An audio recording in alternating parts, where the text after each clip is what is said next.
and welcome to the 8th episode of Short About Gamification. My name is Anders Tuvesson, and today we are continuing our talk about the Gamification Framework. We have talked about game strategy, we have talked about behavior economics, and today we are going to talk about game mechanics. Well, basically the badges, the points, the leaderboards.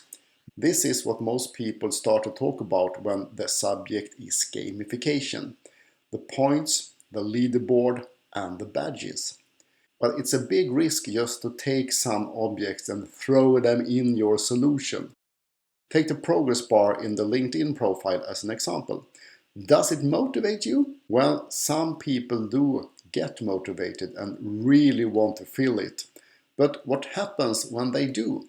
Well, it's over and there is nothing more to do. On the other hand, it could be like for me. Sometimes I get a little curious and try to go from expert to the next level, which I, by the way, succeeded a couple of weeks ago.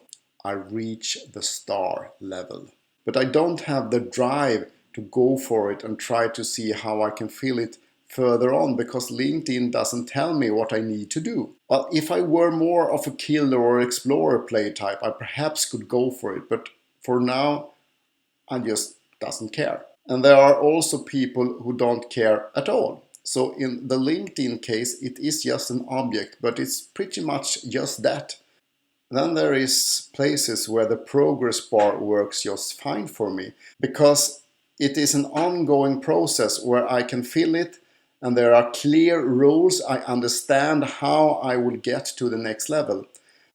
An example is Hotelscom and their reward program. I book 10 nights, I get the 11th night free, and the value is the average cost for the 10 nights before. So here the game object works for me, and when I'm done it starts again. And I keep on using Hotels.com as my booking service. And the game objects is where gamification sometimes get bad reputation because people don't like points, badges and leaderboards in the long runs.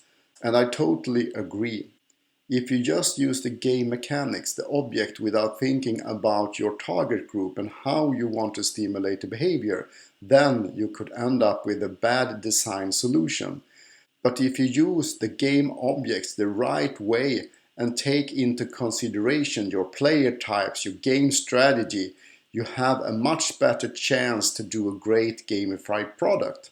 So that was the 8th episode of Short About Gamification. See you next week. Bye bye.